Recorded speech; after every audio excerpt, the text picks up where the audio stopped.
Buscando la verdad, iniciamos la jornada de entrevistas y debates, la opinión diversa y libre en la revista de Opinión Democracia. Queremos saludar al secretario técnico del programa Ecuador Crece Sin Desnutrición Infantil, Ervin Ronquillo. Lo invitamos para conocer los datos que se han logrado, cómo avanza el proceso de reducción del índice de la desnutrición crónica infantil, un tema muy importante para el Ecuador. Muy buen día al economista Ervin Ronquillo. Muy buenos días. Primero que nada, muchísimas gracias por la invitación y un saludo a todos quienes nos están escuchando por Radio Democracia. Bien, ¿cuáles son los indicadores que se han logrado hasta el momento? ¿Cómo avanza el proceso de reducción de la desnutrición crónica infantil? Bueno, tenemos muy buenas noticias. En estos primeros 28, estos 28 meses de gobierno, hemos logrado cumplir la meta a la que se comprometió el presidente Guillermo Lasso. Él propuso reducir 6 puntos porcentuales la desnutrición crónica hasta el año 2025 y según acaba de anunciar el INEC por medio de una encuesta nacional de desnutrición infantil que tuvo el acompañamiento de los organismos internacionales y de expertos en temas de desnutrición y estadística, muestran que se ha reducido en 3.5 puntos porcentuales desde la última, encuesta que había disponible. Esto significa que hoy por hoy el Ecuador tiene una tasa de desnutrición crónica infantil de 20.1%, que ya nos aleja de los últimos lugares de Latinoamérica. Éramos el penúltimo país en Latinoamérica. Hoy con esta mejora hemos avanzado por lo menos entre 2 o 3 posiciones en este ranking. Y más allá de las cifras, aquí lo más importante es que 20.000 niños y niñas están hoy libres de desnutrición crónica infantil gracias a esta política pública del presidente Guillermo Lasso. Economista Ronquillo, ¿cuán importante es la atención integral a niñas y niños durante los primeros 1000 días, que es fundamental lo que se ha profundizado en esta etapa? Bueno, ciertamente todo el trabajo de esta política pública ha estado centrado en los 1000 primeros días de vida. Esto significa los 270 días dentro del vientre, durante el embarazo, y 730 días una vez que naces. Eso completa 1000 días, y esa es la etapa de la vida del ser humano más importante para su desarrollo. Ahí es donde se generan entre el 80 y el 85% de las conexiones neuronales del cerebro, y es decir, se forma ahí en esa etapa la mayor capacidad de aprender, la capacidad cognitiva del ser humano, la capacidad de relacionarse con su entorno. Por eso es tan importante, y para poder lograr este objetivo que el presidente se planteó, lo primero es que con su voluntad, la voluntad política del presidente, y adicionalmente la asignación de recursos que él hizo a esta política pública desde el día 1, ha permitido, por ejemplo, mejorar la atención en los centros de salud. Son 588 centros de salud que recibieron intervenciones integrales entre el año 2022 y 2023. También se dotó de equipamiento antropométrico y medición de hemoglobina. Esto lo que permite es hacer un control, un chequeo de la evolución de los niños desde el nacimiento. Y adicionalmente se contrataron entre el 22 y en lo que va de 2023 a 1.726 nuevos profesionales de salud. Ahí estamos hablando de cerca de 1.000 enfermeras para todo el primer nivel de atención, 260 nutricionistas, que antes no existía esa figura dentro de los centros de salud, hoy ya existe, obstetras, médicos familiares. Bueno, ese es un equipo de trabajo que ha ingresado a trabajar en los centros de salud y que atienden obviamente con prioridad a las madres y a los niños, pero también al resto de la ciudadanía. Y lo más importante es que existe dotación completa de hierro, micronutrientes, ácido fólico y sobre todo vacunación pediátrica, todo el cuadro básico de vacunación. En eso el Ecuador hoy por hoy es líder en Latinoamérica. Economista Ronquillo, cuando uno va a los objetivos de este plan en marcha, ¿cómo lograr, no solo reducir, usted hablaba de los 20.000 niños, cómo lograr prevenir y reducir, ya como un proceso instalado, la desnutrición crónica infantil? Bueno, efectivamente, el haber logrado al momento, haber librado de la desnutrición crónica infantil a cerca de 20.000 niños y niñas a nivel nacional es realmente un hito histórico. ¿Y por qué lo reiteramos de esa manera? Porque en el pasado la desnutrición crónica venía aumentando. Inclusive en aquellos años con la mayor bonanza petrolera, la desnutrición crónica no solo que no se redujo, sino que creció, aumentó, nos puso en los peores lugares de Latinoamérica. Hoy, este anuncio significa varias cosas. Una, ya lo mencionábamos, el tema de haber librado a muchos niños de la desnutrición, pero adicionalmente hemos revertido una tendencia que venía creciendo. Hoy esta curva comienza a disminuir y lo que eso significa es que estamos en buen camino, estamos logrando un objetivo de país, no solo de un gobierno. Esto es un objetivo de la sociedad ecuatoriana, de todos y todas, y que hay que continuar, debemos mantener esta política pública en el tiempo, porque tenemos una meta más allá. Cuando el presidente asume el mandato, él dice vamos a reducir 6 puntos hasta el 25. En este tiempo transcurrido hemos ido cumpliendo e incluso superando un poco esa meta. Tenemos que llegar al 25 y terminar de reducir esos 6 puntos porcentuales, y en el año 2030, el presidente dijo, debemos llegar al 10% de desnutrición crónica infantil. Las acciones y sobre todo los resultados hoy nos avalan de que es posible, podemos reducir la desnutrición crónica infantil, pero para eso se necesita voluntad política. Vamos a un nuevo proceso electoral donde hay ya 2 candidatos, uno de ellos llegará. Quien sea que llegue debe continuar esta política. Esto no es un tema ideológico, esto no es un tema partidista, hay que dejar a un lado esas banderas y poner en el centro de nuestras acciones a los niños y a las niñas y su futuro. Hoy existe una política pública que funciona y que muestra que da resultados. No hay razón alguna para, no continuarla. Economista Ronquillo, ¿cuáles fueron los resultados de la primera encuesta nacional de desnutrición infantil que se iniciara en febrero del año pasado y con qué estándares se desarrollaron? Bueno, anteriormente no teníamos una encuesta de este tipo. Esta es la primera encuesta especializada en desnutrición infantil. Antes no existió un instrumento similar. En el pasado, la desnutrición se medía en conjunto con otros parámetros de salud, se llamaban encuestas en Sanut. Esas encuestas se realizaban cada 4 años. Por ejemplo, el anterior se hizo en el año 2018 y previo a eso en el 14 y anteriormente a eso el 12. Es decir, no había una real secuencia o una secuencia específica de estas encuestas. Hoy tenemos una encuesta que es especializada y que de hecho es un referente ya en Latinoamérica del tipo de encuestas para medir la desnutrición crónica infantil. Esta encuesta inició su proceso de construcción entre el año 2021 y el 22. En julio del año 2022 iniciamos la toma de muestras en todo el país. Esto lo ha venido haciendo el INEC. En julio de 2023, es decir, un año después, ya tenemos los resultados de esta primera toma anual. Y de aquí en adelante, esto es muy importante, esta encuesta no para, esta encuesta se mantiene y cada 6 meses va a ir entregando información actualizada. Esto ya es todo un cambio en una política pública, porque vamos a poder contar con información real, información oficial de la realidad del problema en nuestro país. Hoy, mientras aquí estamos ahorita conversando, ya están los encuestadores del INEC saliendo en alguna parte del país, están yendo a hacer las visitas a los domicilios, a las casas donde hay niños y niñas menores de 5 años. De esa manera, lo que logramos es tener información y poder siempre ir conociendo cómo va evolucionando esta política pública.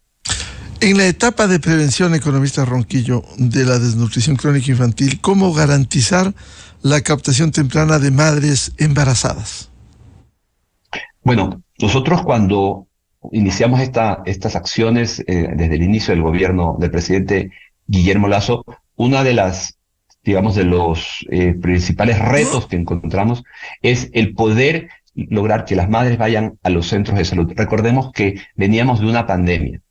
Los centros de salud estaban funcionando, muchos digamos, estaban llenos o estaban saturados por los pacientes del COVID, estaban todos enfocados en la vacunación COVID. Cuando llegamos y el presidente cumple también el compromiso de hacer la vacunación 900, iniciamos este proceso de concientización en las familias y en las madres. ¿Para qué? Para poder lograr que las madres vayan desde lo más temprano posible a los centros de salud cuando están embarazadas. De esa manera podemos actuar muchísimo más rápido. Quienes son madres, quienes tienen niños, son, digamos, las familias, los abuelos, los tíos, y tienen a cargo algún niño, esto es importantísimo, porque en la medida que nosotros llegamos lo más temprano a la madre durante el embarazo, podemos entregarle hierro, micronutrientes, ácido fólico, que es fundamental para su desarrollo futuro, y poder cuidar de ella durante el embarazo para que tenga también un buen parto, un buen alumbramiento, y el niño que nazca tenga un buen peso. Ese es el primer paso. Lo primero que debemos hacer es controlar el embarazo, y para eso venimos trabajando desde el día 1, mejorando la atención en los centros de salud. Economista Ronquillo, dentro de este proceso usted dice que periódicamente se seguirá haciendo, deberá permanente y periódicamente ir reflejando la atención, la inclusión a las madres y la reducción del indicador de la desnutrición crónica infantil. Bueno, cuando nosotros iniciamos también este proceso, esta política pública, una de las cosas que también vimos que hacía falta era un padrón de seguimiento de las madres embarazadas y de los niños. Hoy ya contamos con este sistema. Este es un sistema que se comenzó a desarrollar en julio del año 2021, cuando el presidente, en uno de los primeros comités de trabajo que se hicieron para este tema, se llegó a un acuerdo con las instituciones. Fueron cerca de 6 instituciones que comenzamos a compartir información, y hoy por hoy existe un sistema unificado, es decir, distintas instituciones, y universal, es de carácter universal, llega a toda la población, de seguimiento nominal, es decir, de seguimiento personalizado de los casos. ¿Eso qué nos permite para quienes nos están escuchando? Una vez que una madre llega a un centro de salud y reporta estar embarazada, y eso se ingresa al sistema, el profesional de salud lo ingresa al sistema, inmediatamente podemos hacerle un seguimiento a los controles.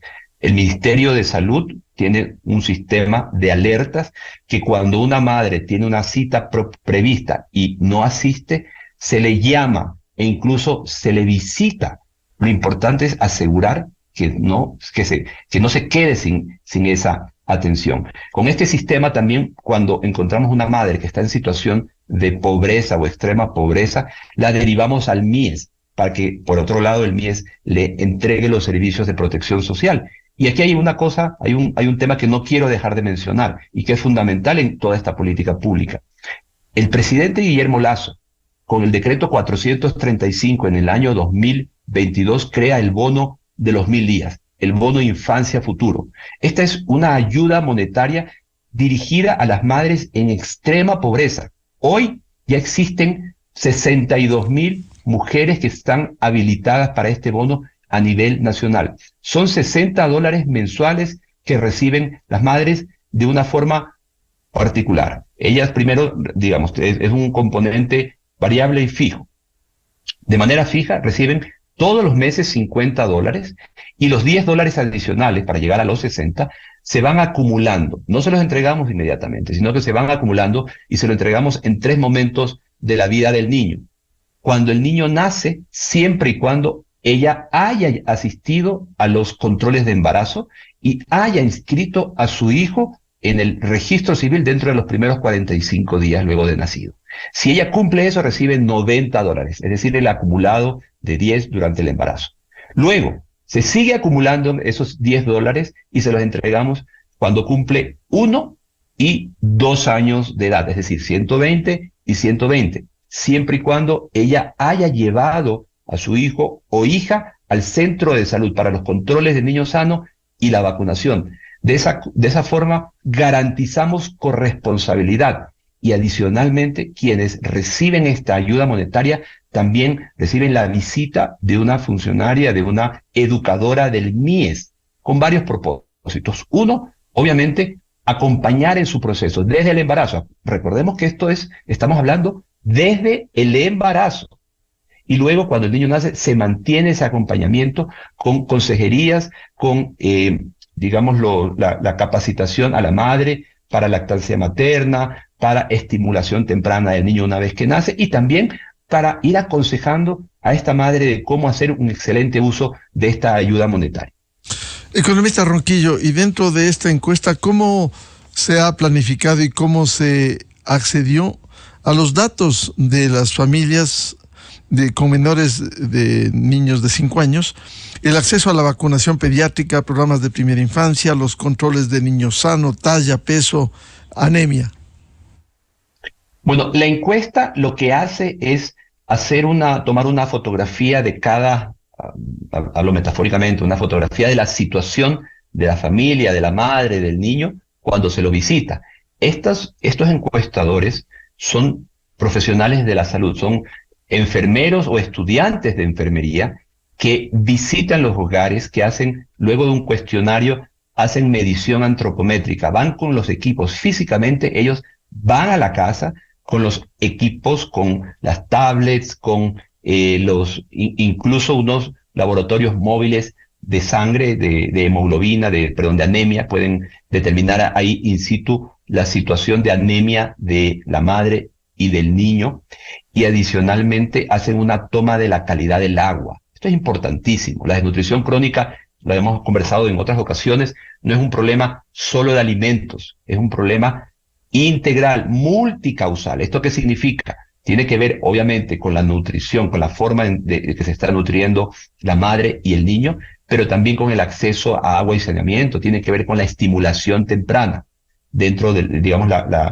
el cariño, el apego que se tiene con el niño. Eso es fundamental para su desarrollo.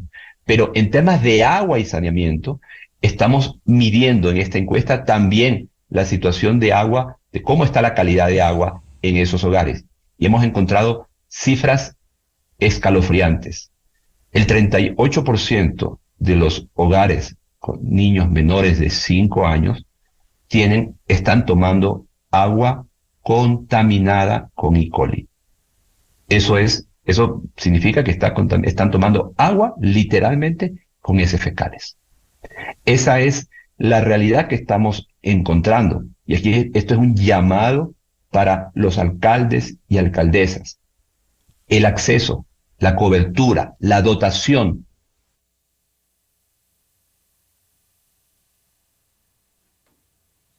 de agua y saneamiento, no solo en cantidad, sino también en calidad, es responsabilidad descentralizados. Y aun cuando es así, el gobierno no ha sido ajeno a esa situación y ha entregado por medio del Banco de Desarrollo, a la fecha ya, el Banco del Estado, a la fecha ya $269 millones para GATS, para proyectos de agua, saneamiento y riego. Y lo previsto es cerrar este gobierno hasta diciembre con $335 millones. Y adicionalmente estamos dejándole al próximo gobierno algunos financiamientos ya firmados. Con el Banco Mundial, $120 millones para agua y saneamiento. Con el Banco Europeo de Inversiones se firmaron 100 millones ya para proyectos de agua y saneamiento. La cooperación española también ha entregado 12 millones no reembolsables para Esmeraldas y Manabí, que ya están listos para su uso. Y adicionalmente estamos terminando de negociar con la CAF y esperamos terminar también el gobierno con ese empréstito firmado de 75 millones, que es un proyecto muy especial, porque es un proyecto para llegar con agua a 120 comunidades que tengan menos de 10.000 habitantes a nivel nacional. Lo único que necesitamos es que se presenten los proyectos y que estos tengan las viabilidades técnicas. Estas son las acciones que nosotros, desde el gobierno central, aun cuando no es nuestra competencia, pero que quedan ya encaminadas para los próximos años. Economista Ronquillo, usted ha tocado un tema fundamental que penosamente es una carga para el Estado ecuatoriano en general. Cierto es que es responsabilidad directa de los gobiernos locales.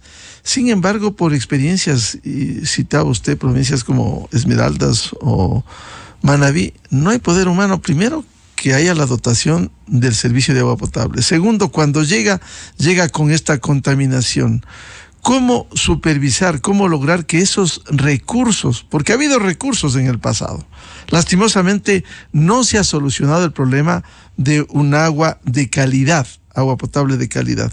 ¿Cómo lograr que todos estos recursos den sus frutos y se pueda mejorar sustancialmente en esas localidades la calidad del agua?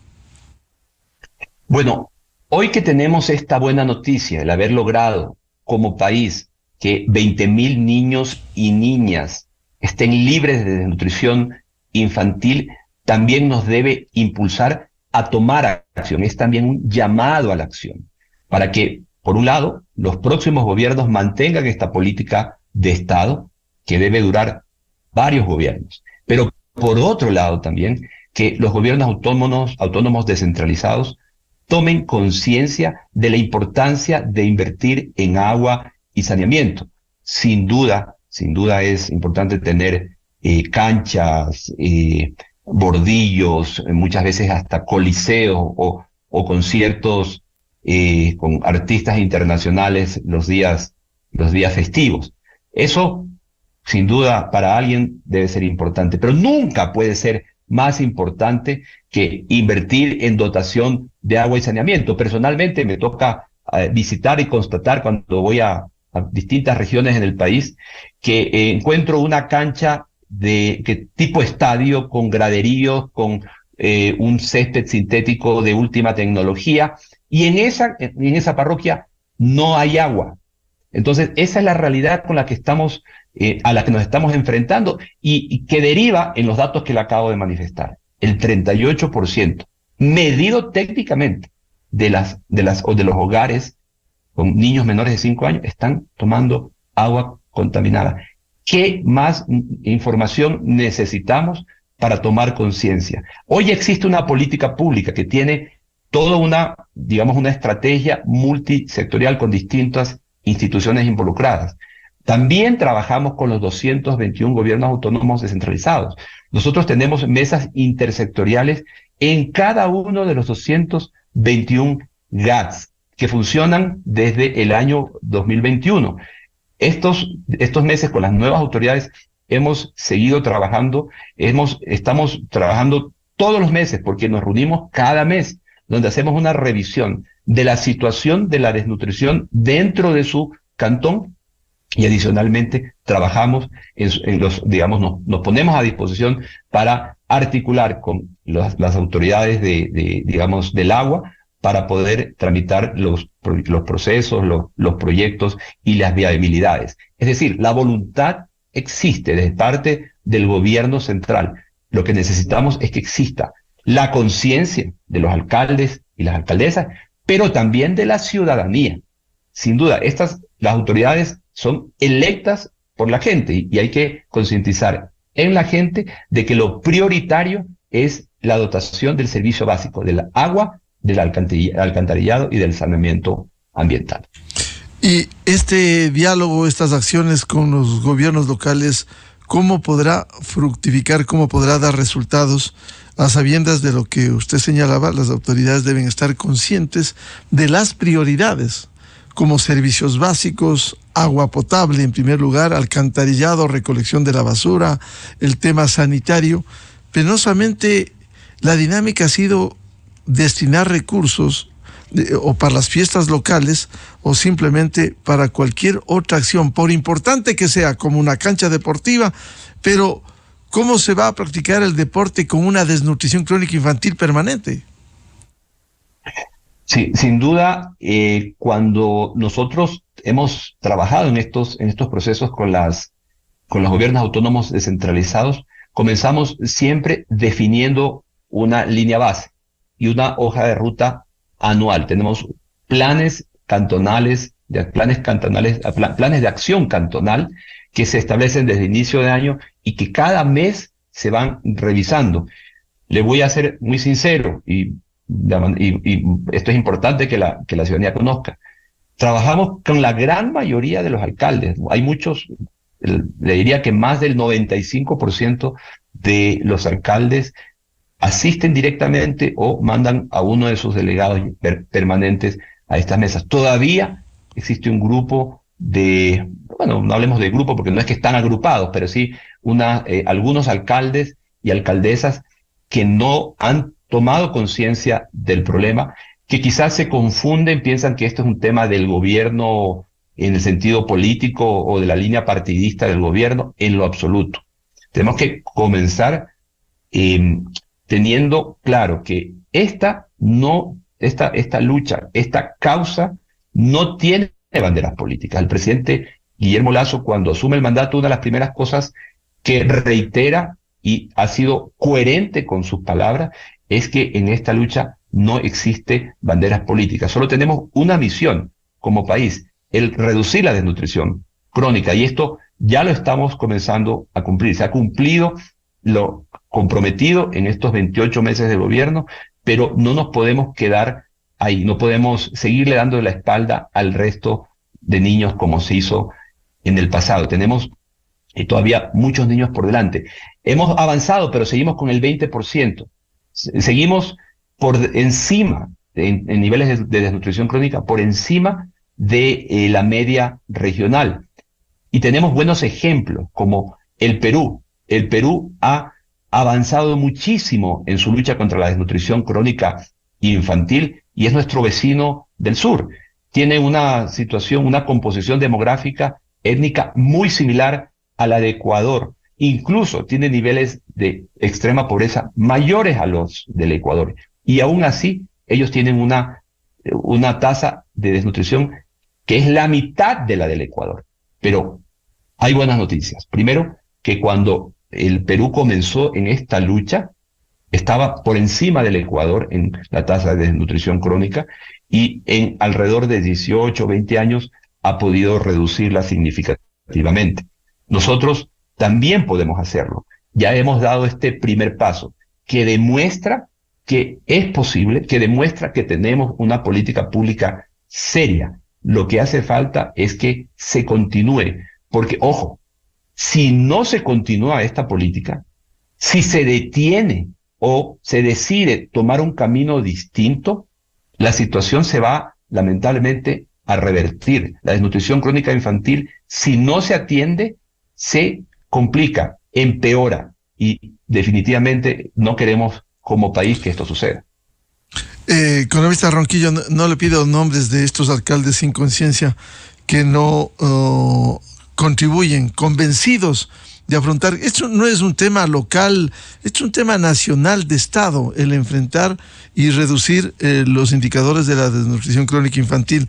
¿En dónde están esos alcaldes? No le pido nombres, pero sí, ¿en qué provincias? ¿Quiénes son aquellos que no han tomado conciencia de este problema nacional? Bueno, tenemos esta situación, la encontramos en Manabí, la encontramos en Esmeraldas, la encontramos en la provincia del Guayas, lamentablemente también en Chimborazo, en el sur del país. En general, hay algunos casos muy particulares, pero tenemos confianza de que luego de que se conozcan estas cifras y que también la encuesta comience a mostrar las cifras regionales y provinciales, esta situación pueda mejorar y que haya ya el compromiso de estas autoridades. ¿Cómo avanzar con esto que debiera ser una política de Estado? Una vez que se ha puesto en marcha esta estrategia Ecuador crece sin desnutrición, ¿cómo sostener, más allá de un gobierno de turno, sino como una política que piense en la niñez y los 1000 días de protección para tener otro tipo de seres? Bueno, nosotros, cuando el presidente Guillermo Lasso asume el mandato, había algunas iniciativas que nosotros tomamos en cuenta para mantenerlas en los próximos, digamos, en esta lucha que es de largo plazo, y se establece una hoja de ruta, el Plan Estratégico Intersectorial para la Prevención y la Reducción de la Desnutrición Crónica Infantil. Ahí está marcada la hoja de ruta hacia adelante, ahí está establecidas cuáles son las acciones que hay que realizar, y sobre todo el presidente deja un presupuesto. Fueron 544 millones de dólares ejecutados al momento, 650 hasta finales de año, pero sobre todo deja un financiamiento para los próximos gobiernos. Recordemos que este era un plan definido para por lo menos el año 2025, y hasta el año 2025 existen ya proyectos financiados. Bien, ¿cuál sería su mensaje para tomar conciencia en los hogares, conciencia a las autoridades locales a fin de seguir adelante con este programa de enfrentar la desnutrición crónica infantil? Bueno, hoy tenemos una buena noticia y hay que también alegrarse cuando estas cosas suceden, que hemos como país logrado que 20.000 niños y niñas se estén libres hoy de desnutrición crónica infantil. Ahora, para que esta política se mantenga, hay que mantener también la política pública, hay que mantener la voluntad política de las autoridades, para que no sean 20.000, para que sean 60.000, para que sean 100.000, para que sean todos los niños y niñas del Ecuador. Lo que se está haciendo funciona y hay que mantenerlo. Obviamente siempre es perfectible, es mejorable, pero no dañemos lo que funciona. Este es un llamado no solo a las futuras autoridades, sino también a la ciudadanía, para que sigamos trabajando en conjunto y que podamos darle a nuestros niños y niñas un mejor futuro. Estos niños y estas niñas que hoy están libres de desnutrición infantil van a tener mejores oportunidades para su vida futura. Van a poder estudiar de mejor manera, van a poder salir adelante y van a poder ser hombres y mujeres productivos. Por eso estamos trabajando y por eso debemos seguir en esta ruta. Siempre será importante resaltar este trabajo para enfrentar la desnutrición crónica infantil, este mal que tiene el Ecuador y que por los indicadores de alguna manera se reduce. Este es el camino para atender a los niños recién nacidos. Al secretario técnico Ecuador crece sin desnutrición crónica infantil, economista Ervin Ronquillo, muchas gracias por atender a la revista de Opinión Democracia. Muchísimas gracias. Muy buen día. Muy buen día. Enseguida, en la revista de Opinión Democracia. 7:12 minutos en el territorio continental ecuatoriano, buscando la verdad en la revista de Opinión Democracia y abogando por un país porque recupere la paz y la seguridad. Vamos a la pausa publicitaria y luego les anunciamos un diálogo con el economista Marco Antonio Rodríguez, presidente ejecutivo de la Asociación de Bancos Privados del Ecuador, para hablar sobre el tema bancario y financiero y las alertas con sistemas de seguridad en el sistema bancario. Desde 1984 con Gonzalo Rosero. La revista de Opinión Democracia. Siempre líderes, siempre confiables. Enseguida regresa Miguel Rivadeneira.